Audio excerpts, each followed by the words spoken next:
प्यारे दर्शकों, नमो नमः है। आज हम कक्षा 7 की रुचिरा पुस्तक के चौथे पाठ को पढ़ रहे हैं, जिसका नाम है हास्य बाल कवि सम्मेलनम। यहाँ पर इस शब्द में हास्य, बाल कवि और सम्मेलनम, ये 3 शब्द हैं। हास्य का अर्थ है हंसाने वाले, बाल कवि यानी ऐसे कवि जो बालक हैं, और सम्मेलनम यानी संगोष्ठी, अर्थात एक ऐसा कवि सम्मेलन है जिसमें बालक कवि बनकर के आए हुए हैं, हंसाने के लिए आए हुए हैं। ये इस पाठ का नाम है हास्य बाल कवि सम्मेलनम, यानी हंसाने वाले बाल कवियों का सम्मेलन। पाठ को शुरू करने से पहले आपसे रिक्वेस्ट है कि आपने अगर चैनल को सब्सक्राइब नहीं किया है तो चैनल को सब्सक्राइब अवश्य कर दे। आइए शुरू करते हैं। विविध वेशभूषाधारिणः चत्वारः बालकवयः मंचस्य उपरि उपविष्टाः सन्ति। अधः श्रोतारः हास्यकविताश्रवणाय उत्सुकाः सन्ति, कोलाहलं च कुर्वन्ति। विविध यानी अनेक प्रकार की, वेशभूषाधारिण, वेशभूषा धारण की हुए, कपड़े धारण करे हुए, चत्वारः बालकवय, 4 बाल कवि, ऐसे कवि जो बालक हैं, मंचस्य ऊपरी उपविष्टा सन्ति, मंच के ऊपर बैठे हुए हैं। उपविष्टा यानी बैठे हुए हैं। मंच होता है स्टेज। अधः श्रोतारः हास्य कविता श्रवणाय उत्सुकाः सन्ति, और अधः यानी नीचे, श्रोतारः सुनने वाले यानी ऑडियंस, हास्य कविता श्रवणाय हास्य कविता सुनने के लिए, हंसाने वाली कविताओं को सुनने के लिए, उत्सुकाः सन्ति क्यूरियस, सन्ति यानी हैं, कोलाहलम च कुर्वन्ति और कोलाहल कर रहे हैं, शोर मचा रहे हैं। ये देखिए स्टेज है और स्टेज पर ये 4 कवि बैठे हुए हैं और नीचे श्रोता रहे हैं। मंच पर सबसे पहले संचालक आता है और वह क्या कहता है, पढ़ते हैं। संचालक है अलम कोलाहलेन, अलम यानी बस, कोलाहल यानी शोर करना, यानी शोर करना बस करो, यानी शोर मत करो। अद्य आज, परम हर्षस्य, परम यानी अत्यधिक, हर्षस्य यानी खुशी का, अवसर यानी मौका है। आज अत्यधिक खुशी का मौका है। यत् की अस्मिन कवि सम्मेलने, इस कवि सम्मेलन में, काव्य हंतार है, काव्य का हनन करने वाले, काव्य को नुकसान पहुंचाने वाले, काल यापकाश्च, और समय बिताने वाले यानी टाइम पास करने वाले, भारतस्य, भारत के, हास्य कवि धुरंधरा, हास्य कवि धुरंधर, समागता यानी आए हुए, संति यानी हैं। हास्य कवि धुरंधर यानी हंसाने की कविता में जो एक्सपर्ट होते हैं, विशेषज्ञ होते हैं, ऐसे कवि को कहा जाता है हास्य कवि धुरंधर। एही आइए, करतल ध्वनि ना, ताली बजा करके, हाथ से ताली बजा करके, वयम यानी हम सब, एतेषाम इन सब का, स्वागतम कुर्मः है, स्वागत करते हैं। गजाधर सबसे पहले आते हैं। वह क्या कहता है, देखो। सर्वेभ्यो अरसिकेभ्यो नमो नमः, सभी अरसिकों को नमस्कार है। देखिए यहाँ अवग्रह चिन्ह जो लगा है, इसकी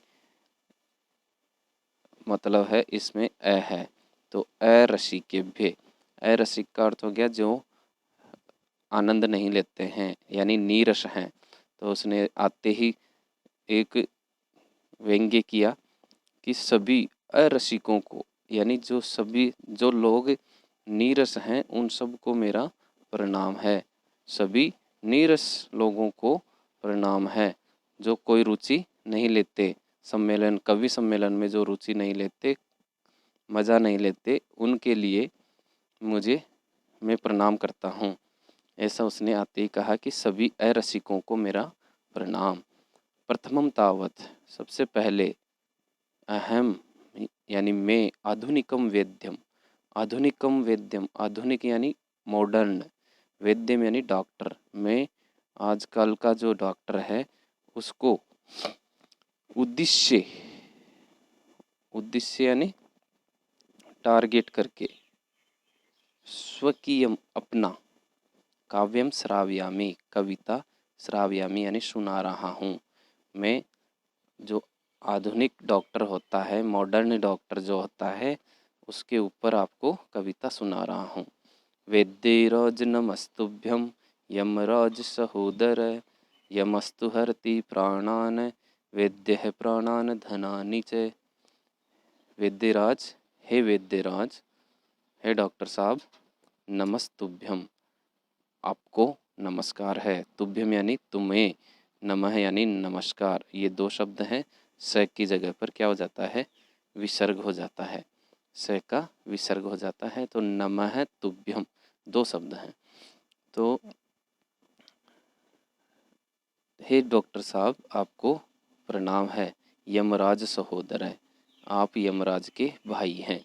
हे यमराज के भाई डॉक्टर साहब, आपको प्रणाम है, तुम्हें प्रणाम है। यमस्तु हरति प्राणान, यमस्तु यमराज, तो यमः और तू ये दो शब्द हैं यहाँ पर भी, यमः और तू। यम का अर्थ हो गया यमराज, तू यानी तो। यमराज तो हरति यानी हरण करता है, प्राणान प्राणों का ही। यमराज तो केवल प्राणों का ही हरण करता है। वेद्य है प्राणान धनानि च, परंतु वेद्य प्राणों का भी और धन का भी हरण करता है। तो सर्वे उच्चई हसंती, तो सब लोग जो ऑडियंस हैं वो जोर से हंसते हैं। उच्चई यानी जोर से। फिर देखिए कालांतक आता है।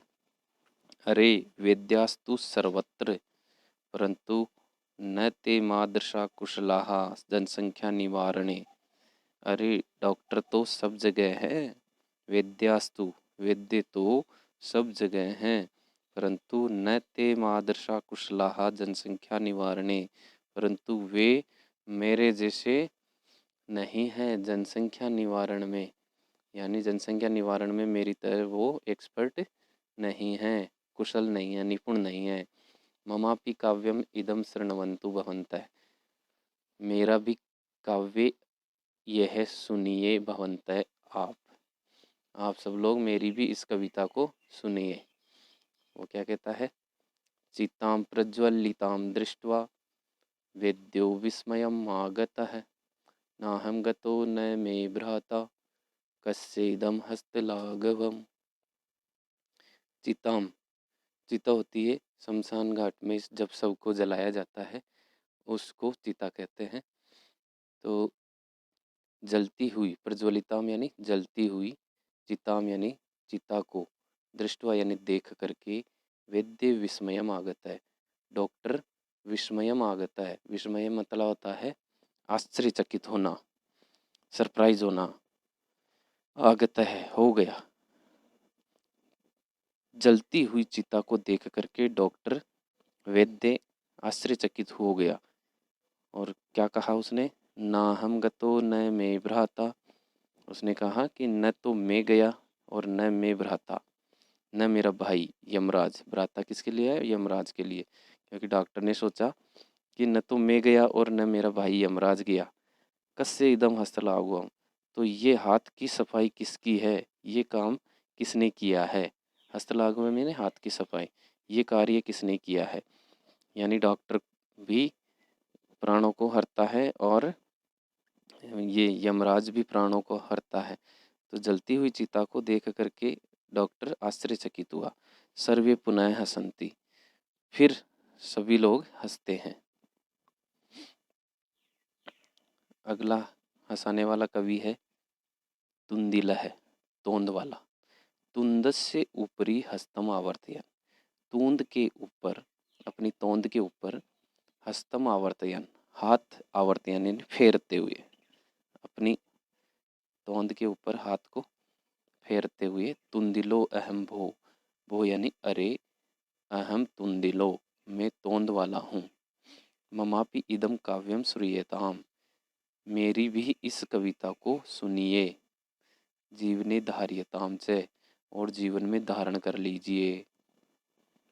क्या कविता है उसकी, सुनते हैं इस श्लोक में।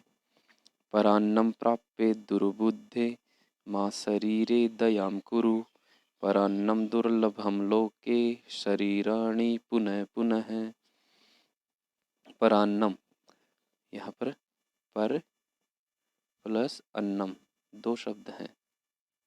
तो पर का मतलब दूसरे का, अन्नम यानी अनाज, भोजन। तो दूसरे से भोजन प्राप्त करके दुर्बुद्धे है दुष्ट बुद्धि वाले, है दुर्बुद्धि, दूसरे से मिलने वाले भोजन को प्राप्त करके माँ शरीरे दयाम कुरु, अपने शरीर पर दया माँ कुरु, माँ यानी मत करो। तो हे दुर्बुद्धि, दूसरे से भोजन प्राप्त करके अपने शरीर पर दया मत करो, क्योंकि परान्नम दुर्लभम लोके, लोके यानी संसार में, परान्नम दूसरे से मिलने वाला भोजन, दुर्लभम दुर्लभ होता है, बड़ी कठिनाई से मिलता है, क्योंकि संसार में दूसरे से मिलने वाला भोजन कठिनाई से मिलता है।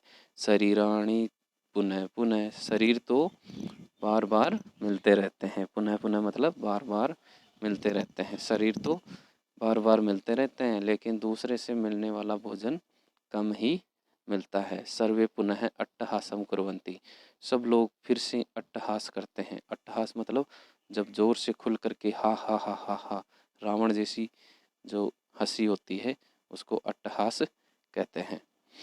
फिर देखिए चार्वाक आता है कवि। आम आम शरीरस्य पोषणम सर्वथा उचितमेव, हाँ हाँ, शरीर का पोषण हमेशा उचित ही होता है। यदि धनम नास्ति, यदि धन नहीं है, तदा ऋणम कृत्वा पौष्टिकः पदार्थः एव वक्तव्ये, यदि धन नहीं है तो ऋण लेकर के, अर्थात लोन लेकर के, उधार लेकर के, पौष्टिक पदार्थ एवं भोक्तव्य, पौष्टिक पदार्थ ही वो भोक्तव्य यानी भोग करना चाहिए, उपभोग करना चाहिए, खाना चाहिए। भोक्तव्य मतलब खाना चाहिए, पौष्टिक चीजें ही खानी चाहिए। तथा कथयति चार्वाक कवि ही, ऐसा चार्वाक कवि कहते हैं। क्या कहते हैं वो, आगे सुनते हैं।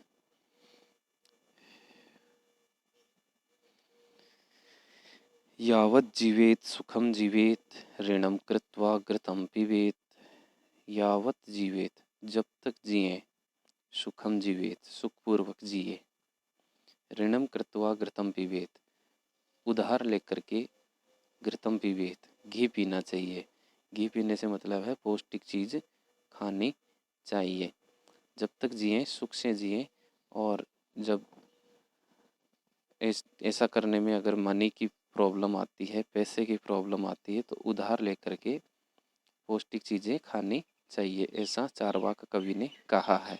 श्रोतार है, सुनने वाले क्या कहते हैं। तरहि ऋण से प्रत्यर्पणम कथम, तो ऋण का प्रत्यर्पण कथम, ऋण को कैसे चुकाया जाए। चार्वाक कवि कहता है श्रूयताम मम अवशिष्टम काव्यम, श्रूयताम सुनो, मेरी बची हुई कविता को सुनो।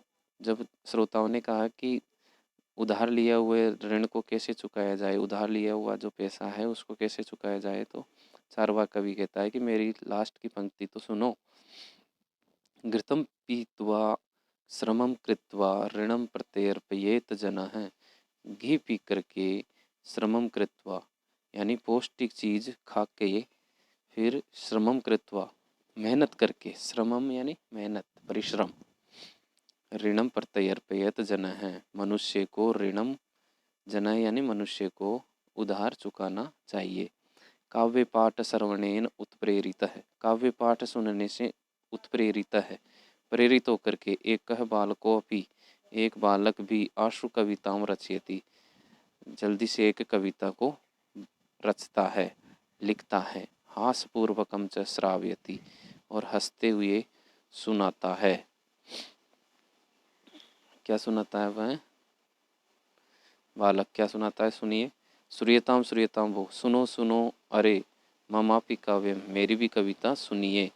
गजाधरम कविम चैव तुंदिलम भोज्य लोलुपम, कालांतकम तथा वेद्यम चार्वाकम च नमामि हम। गजाधरम कविम चैव, गजाधर कवि को, तुंदिलम भोज्य लोलुपम, और भोजन के लालची तोंद वाले को, कालांतकम तथा वेद्यम, कालांतक को, और वेद्य को और चारवाक को नमाम्यहम्, और मैं प्रणाम करता हूँ। मैं इन सभी चारों कवियों को मैं प्रणाम करता हूँ। काव्यम श्रावयित्वा, काव्य सुना करके, कविता सुना करके, हा हा हा इति कृत्वा हसति, जोर से ऐसा करके वह हंसता है, हा हा हा करके हंसता है। अन्य चाप्य संति, और दूसरे भी हंसते हैं। सर्वे गृहम गच्छन्ति, और सब लोग घर चले जाते हैं। इसके बाद पाठ के शब्दार्थ दिए हुए हैं।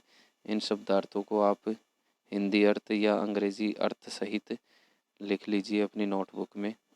मैं आपको दिखा देता हूँ, आप पॉज कर लीजिए वीडियो को और लिखते चलिए।